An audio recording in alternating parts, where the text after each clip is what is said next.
नमस्कार दोस्तों, पिछली बार की तरह इस बार भी मैं आप लोगों के सामने NCERT class 9 chapter number 4 linear equation in two variable से रिलेटेड एक छोटा सा वीडियो लेकर प्रस्तुत हुआ हूँ। उम्मीद है कि आप लोगों को पिछली बार की तरह ये वीडियो भी पसंद आएगा। Linear equation in two variables chapter number 4, इसमें जो चीज़ हमें पढ़नी है सबसे पहले हम उसकी बात कर लेते हैं। इसके बाद हम आपको स्टेप बाय स्टेप बताएंगे कि इसमें किस प्रकार के क्वेश्चन आते हैं और हम कैसे उसका सोल्यूशन करते हैं।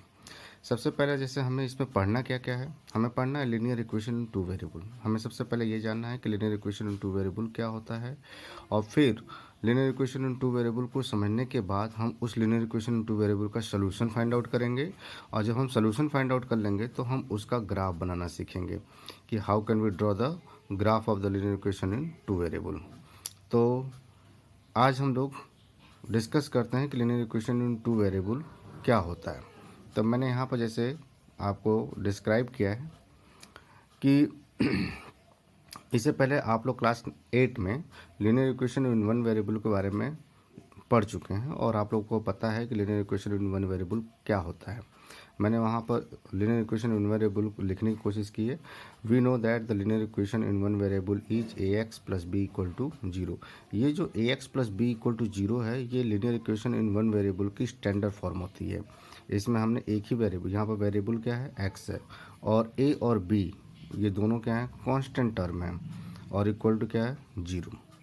इक्वेशन जब भी होगा, कहीं पर भी इक्वेशन होगा तो उसमें इक्वल का साइन आएगा, और इक्वल के लेफ़्ट साइड में एक चीज़ होगी और राइट साइड में दूसरी चीज़ होगी। जब भी इक्वल का साइन आएगा तभी हम उसको इक्वेशन बोलेंगे। अगर ये सिर्फ ए एक्स प्लस बी होता तो इसको हम अलजेब्रिक एक्सप्रेशन बोलते, लेकिन यहाँ पर a x plus b equal to क्या है, इक्वल का साइन आ गया और इक्वल टू क्या है, जीरो, इसलिए हम इसको linear equation in one variable. Linear क्यों बोलेंगे, अब यहाँ पर देखिए आप, a x plus b equal to zero है, इसमें एक ही वेरिएबल इस्तेमाल हुआ है एक्स, और उसकी जो आप पावर देख रहे हैं तो पावर क्या है, वन।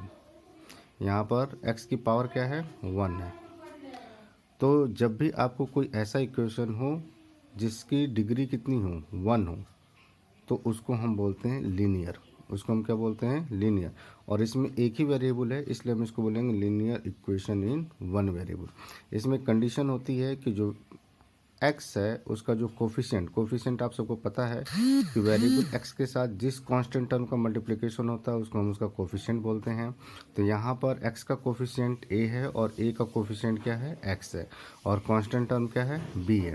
तो यहाँ पर जो कंडीशन है कि जो एक्स का कोफिशिएंट होगा वो जीरो नहीं होना चाहिए। अगर हम इसी तरह से आगे बढ़ें तो हमें पता चलेगा कि linear equation in two variable की जो स्टैंडर्ड फॉर्म होगी वो a x plus b y plus c equal to क्या होगा, जीरो।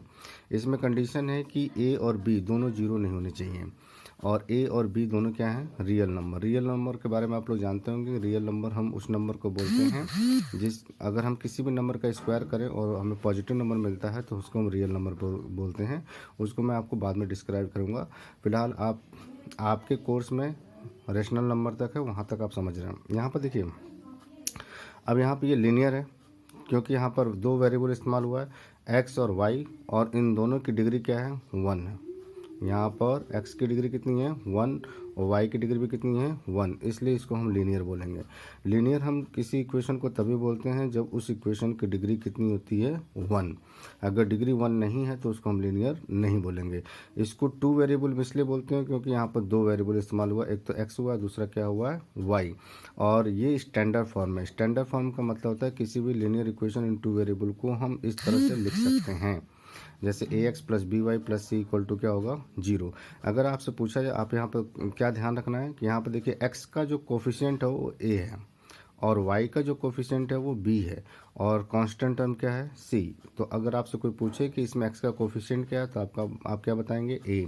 वाई का कोफिशिएंट क्या है, बी, और कांस्टेंट टर्म क्या है, सी। उसी तरह से अगर आपसे कोई पूछे कि ए का कोफिशिएंट क्या है तो आपका क्या आंसर होगा, एक्स, और बी का कोफिशिएंट क्या है, वाई। अब इसमें आपको पता चल गया। अब इसमें क्या ध्यान रखना है, इसमें दो चीज़ें मैंने आपको बताया कि इसमें डिग्री जो है linear equation in two variable की वो 1 होनी चाहिए, 1 से ज़्यादा नहीं हो सकती। Linear equation in two variable की डिग्री हमेशा 1 होती है, 1 से ज़्यादा नहीं हो सकती। इसमें दो वेरिएबल होते हैं, एक तो एक्स और दूसरा क्या है वाई। वेरिएबल जरूरी नहीं कि हमेशा एक्स और वाई होगा, आप इसके बदले में कुछ और वेरिएबल भी ले सकते हैं। जैसे किसी का मन किया पी लेना, क्यू लेना तो पी क्यू ले सकता है। किसी का मन किया कि हम वाई और जेड लेंगे तो वाई और जेड ले सकता है। मतलब आप वेरिएबल को चेंज कर सकते हैं, ठीक है। लेकिन जब भी हम linear equation in two variable को लिखेंगे तो हम इसी फॉर्म में लिखेंगे, यानी उसकी स्टैंडर्ड फॉर्म यही है। अब इसमें मैंने आपको बताया कि इसके x का जो कोफिशिएंट है और y का जो कोफिशिएंट वो दोनों जीरो नहीं होना चाहिए। अब इन दोनों जीरो नहीं होने का मतलब क्या है, मतलब यह है कि अगर मान लीजिए कि अभी x का कोफिशिएंट जीरो हो गया तो ये 100% श्योर है कि b नहीं जीरो होना चाहिए, मतलब y का कोफिशिएंट जीरो नहीं होना चाहिए। लेकिन अगर मान लीजिए कभी y का कोफिशिएंट जीरो हो गया तब a का कोफिशिएंट जीरो नहीं होना चाहिए, या तो फिर दोनों जीरो नहीं होना चाहिए। तो इसका मतलब ये पूरा निकलता है कि अगर कभी कभी x का कोफिशिएंट जीरो हो गया तो ये linear equation in two variable वो तभी होगा जब y का कोफिशिएंट जीरो नहीं होगा। और अगर कभी y का कोफिशिएंट जीरो हो गया तो x का कोफिशिएंट जीरो नहीं होना चाहिए, या तो फिर दोनों एक साथ जीरो नहीं होना चाहिए। मेरी बात आप लोगों को समझ में आ गई होगी। अब हम इसको कुछ इक्वेशन, कुछ एग्जांपल्स के थ्रू समझने की कोशिश करते हैं। जैसे मैंने यहाँ पर कुछ एग्जांपल्स लिखे हैं। जैसे आपको लिखा है मैंने 2x plus 3y plus 5 equal to क्या है, जीरो। ये ऑलरेडी स्टैंडर्ड फॉर्म में है। 2x plus 3y plus 5 equal to क्या है, जीरो। आप देखो बिल्कुल सेम है। राइट साइड में इक्वल के राइट साइड में क्या है, जीरो, और लेफ्ट साइड में आपको पूरी इक्वेशन है। अब आपको मैंने यहाँ पर लिखा -3x plus 4y plus 7 equal to क्या होगा, जीरो। मतलब मैंने ये एग्जांपल इसलिए लिया है ताकि आपको पता चल जाए कि हमेशा ज़रूरी नहीं है कि यहाँ पर a की वैल्यू पॉजिटिव ही होगी, वो कभी कभी निगेटिव भी हो सकती है, तभी भी वो linear equation in two variable ही होगा। यहाँ पर देखिए, यहाँ पर x का कोफिशिएंट 3/5 है। x का कोफिशिएंट 3/5 होने का मतलब है कि फ्रैक्शन है, और फ्रैक्शन क्या होता है, रियल नंबर होता है। यहाँ पर प्लस 4y है और यहाँ पर कांस्टेंट टर्म देखिए निगेटिव है, तभी भी ये linear equation in two variable है, क्योंकि इसमें दो वेरिएबल है और दोनों वेरिएबल का डिग्री कितनी है, 1। तो linear equation in two variable होने के लिए डिग्री 1 होनी चाहिए। यहाँ पर देखिए, यहाँ पर √3x plus 7/4y minus 11 equal to क्या है, जीरो। यहाँ पर x का कोफिशिएंट क्या है, √3, y का कोफिशिएंट क्या है, 7/4, और कांस्टेंट टर्म क्या है, -11। तो ये भी स्टैंडर्ड फॉर्म में है। अब जैसे मैंने यहाँ पर लिखा है 2x minus 3y equal to क्या है, ये 8। ये linear equation in two variable तो है, क्योंकि इसमें x और y की जो डिग्री है वो 1 है। यहाँ पर इसकी पावर कितनी है, 1, यहाँ पर पावर कितनी है, 1। लेकिन ये स्टैंडर्ड फॉर्म में नहीं है। तो अगर आपको इसको स्टैंडर्ड फॉर्म में लिखना है तो राइट साइड में क्या होना चाहिए, जीरो। तो आप इसको लिख सकते हैं 2x माइनस 3y, और 8 राइट साइड में, उसको लेफ्ट साइड में लेकर आएंगे तो ये हो जाएगा 2x minus 3y minus 8 equal to क्या हो जाएगा, जीरो। तो वो स्टैंडर्ड फॉर्म होगा। तो ज़रूरी नहीं कि linear equation in two variable हमेशा स्टैंडर्ड फॉर्म में ही हो, लेकिन हम उसको स्टैंडर्ड फॉर्म में लिख सकते हैं। तो linear equation in two variable होने के लिए ज़रूरी सिर्फ एक ही चीज़ है कि x और y का जो डिग्री है वो 1 होनी चाहिए। जैसे मैंने यहाँ पर लिखा है 5x plus 9 equal to zero. अब देखो यहाँ पर y वाला टर्म नहीं है, यहाँ पर सिर्फ x टर्म है, एंड प्लस 9 इक्वल टू क्या है, जीरो। तो मैंने आपको ये वाली कंडीशन याद दिलाई है, ये वाली, कि अगर y वाला टर्म नहीं है इसका मतलब उसका y का जो कोफिशिएंट वो जीरो है, तब a मीन्स x का कोफिशिएंट जीरो नहीं होना चाहिए। यहाँ पर देखिए x का कोफिशिएंट जीरो नहीं है, वो x का कोफिशिएंट क्या है, 5, लेकिन y वाला टर्म नहीं है। तो हम इसको स्टैंडर्ड फॉर्म में जब लिखने के लिए बोला जाए कि you can write this linear equation in standard form, तो आप उसको कैसे लिखेंगे, आप उसको लिखेंगे 5x, और देखो y वाला टर्म नहीं है तो हम उसको लिख सकते हैं 0y and plus 9 equal to zero. तो ये स्टैंडर्ड फॉर्म हुआ linear equation in two variable. तो अगर आपको linear equation in one variable को linear equation in two variable में कन्वर्ट करने के लिए बोला जाए तो आप उसको इस तरह से करेंगे। 5x जो टर्म्स गिवन नहीं है उसका कोफिशिएंट हम जीरो मान लेंगे, और उसके साथ वेरिएबल को मल्टीप्लाई करेंगे, and plus 9 equal to zero. तो अब ये linear equation in two variable में स्टैंडर्ड फॉर्म में आ गया। जैसे मैंने एक और एग्जांपल लिया है, -7y प्लस 11 इक्वल टू क्या है, जीरो। अब इसमें देखिए आप x वाला टर्म नहीं है, तो मैंने आपको पहली कंडीशन बताई कि अगर a जीरो हो जाता है तो b जीरो नहीं होना चाहिए। मतलब अगर कभी x का कोफिशिएंट जीरो हो गया, तो y का कोफिशिएंट जीरो नहीं होना चाहिए। यहाँ पर देखिए y का कोफिशिएंट क्या है, y का कोफिशिएंट -7 है और x का कोफिशिएंट 0 नहीं है, तो हम उसको क्या मानेंगे 0। तो जब आपको बोला जाए कि you can write this linear equation in two variable, तो आप उसको इस तरह से लिखेंगे -7y + 0x and +11 equal to क्या होगा 0। होप कि आपको समझ में आ गया होगा। जब भी हमको linear equation in two variable को लिखने की बात आएगी तो उसका स्टैंडर्ड फॉर्म ये होता है। आप जरूरी नहीं कि हमेशा linear equation in two variable standard form में ही हो। अगर कहीं linear equation in two variable standard form में नहीं है तो हम उसको स्टैंडर्ड फॉर्म में कन्वर्ट कर सकते हैं। Linear equation in two variable होने के लिए सिर्फ एक ही कंडीशन है कि उसमें जो वेरिएबल x और y इस्तेमाल होगा उसकी डिग्री हमेशा क्या होनी चाहिए 1। अब इसमें इस चैप्टर में किस तरीके के क्वेश्चन पूछे जाते हैं हम लोग उस पर डिस्कस करते हैं। तो मैंने यहाँ पर कुछ क्वेश्चंस लेने की कोशिश की है। पहला क्वेश्चन तो आपको इस तरह से पूछा जाएगा कि जैसे मैंने यहाँ पे क्वेश्चन लिखा है कि express the following linear equation in the form of ax + by + c = 0 and indicate the value of a, b and c। सबसे पहले तो आपको कोई भी लीनियर इक्वेशन दे दिया जाएगा और बोला जाएगा कि उसको इसकी स्टैंडर्ड फॉर्म में चेंज करिए और उसके बाद इसमें x का जो कोफिशिएंट है और y का जो कोफिशिएंट है और कांस्टेंट टर्म उनकी वैल्यू फाइंड करिए। जैसे मैंने यहाँ पर कुछ एग्जांपल्स लिखे हुए हैं। अब इसको हम कैसे सॉल्व करेंगे उसके लिए हम एक 1 बाय 1 करते हैं। जैसे यहाँ पर है 4x + 3y + 7 इक्वल टू क्या है 0। तो सबसे पहले आपको किसी भी लीनियर इक्वेशन जो भी गिवन लीनियर इक्वेशन होगा उसको उसकी पहले स्टैंडर्ड फॉर्म में लिखते हैं। स्टैंडर्ड फॉर्म में लिखने का मतलब ये है कि उसकी राइट साइड में क्या होना चाहिए 0। यहाँ पर आप देख रहे हैं कि राइट साइड में ऑलरेडी 0 है, तो आप इसको डायरेक्ट इसकी स्टैंडर्ड फॉर्म से कंपेयर करेंगे। स्टैंडर्ड फॉर्म क्या होती है ax + by + 7 इक्वल टू क्या होता है 0। अगर आप कंपेरिजन करेंगे तो आप देखेंगे कि यहाँ पर x है तो यहाँ पर भी क्या है x है। यहाँ पर x का कोफिशिएंट क्या है 4 है, यहाँ पर x का कोफिशिएंट क्या है a, तो यहाँ पर a की वैल्यू कितनी हो जाएगी 4। यहाँ पर देखिए बी वाई है और यहाँ पर y का कोफिशिएंट क्या है b, यहाँ पर y का कोफिशिएंट क्या है 3, तो यानी b की वैल्यू कितनी हो जाएगी 3। यहाँ पर देखिए कांस्टेंट टर्म क्या है, यहाँ पर कांस्टेंट टर्म गलती से 7 लिखा गया, इसको c कर दें। कांस्टेंट टर्म क्या है c और यहाँ पर कांस्टेंट टर्म क्या है 7, तो हम c इक्वल टू क्या लिखेंगे 7।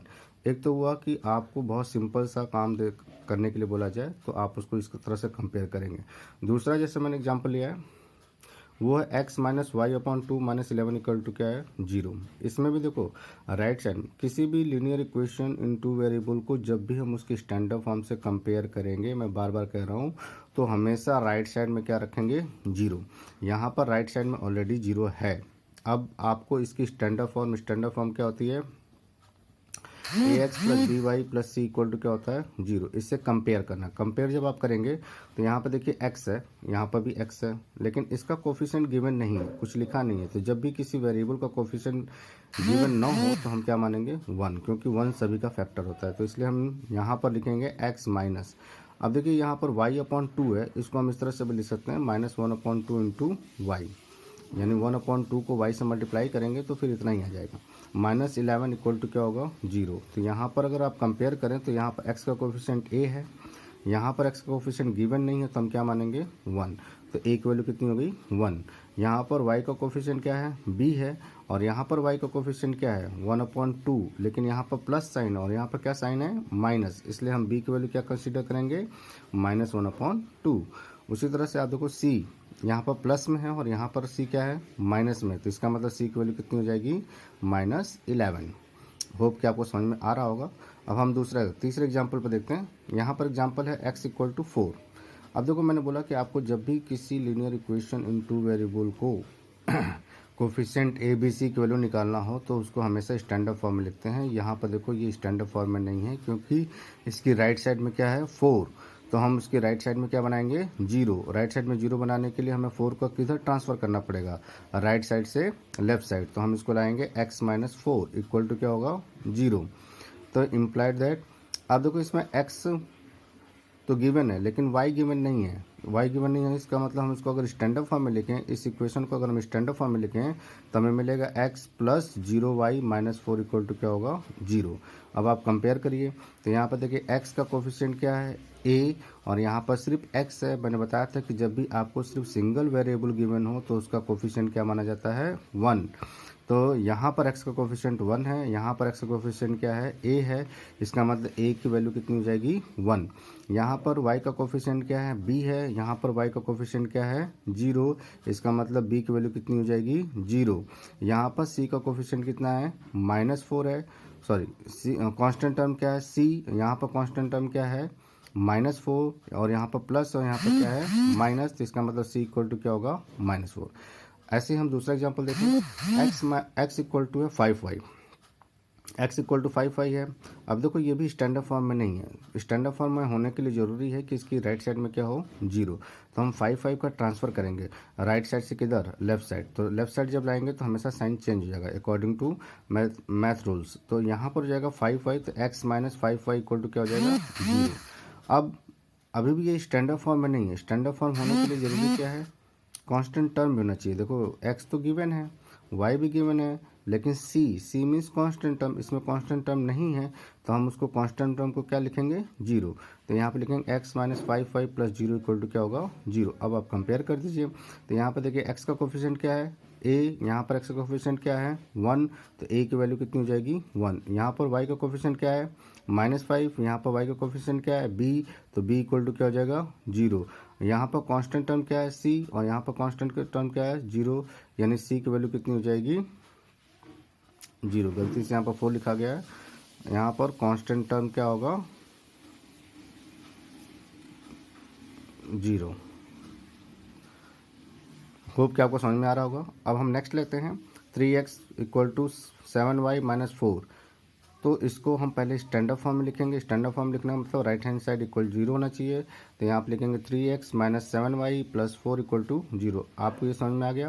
नहीं समझ में तो मैं फिर से मैं समझा रहा हूँ। इन राइट साइड में जो नंबर्स हैं उनको हम लेफ्ट साइड में ट्रांसफ़र करेंगे तो इनका साइन चेंज हो जाएगा। तो यहाँ पर देखो 7y का साइन क्या है प्लस है, तो लेफ्ट साइड जाएगा तो क्या हो जाएगा माइनस। यहाँ पर -4 है तो राइट लेफ्ट साइड जाएगा तो क्या हो जाएगा प्लस। तो अब ये स्टैंडर्ड फॉर्म है और इसमें सारे टर्म्स गिवन हैं। तो अगर आप कंपेयर करेंगे तो a की वैल्यू कितनी मिलेगी 3, b की वैल्यू कितनी मिलेगी -7 और c की वैल्यू कितनी मिलेगी 4। तो इस तरीके से आपके क्लास 9th में जो फर्स्ट टाइप का जो क्वेश्चन होता है वो इसी तरह से पूछा जाएगा। आई होप कि आपको ये समझ में आ गया होगा।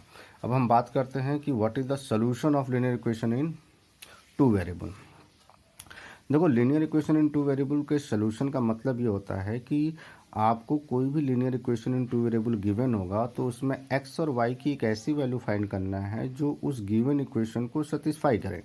गिवन इक्वेशन को सेटिस्फाई करने का मतलब है कि जब x और y की वैल्यू को आप उस इक्वेशन में पुट करें तो उसके लेफ्ट हैंड साइड और राइट हैंड साइड दोनों क्या हो जाएं इक्वल, तो उसको हम बोलते हैं कि उस लीनियर इक्वेशन का क्या है सोल्यूशन है।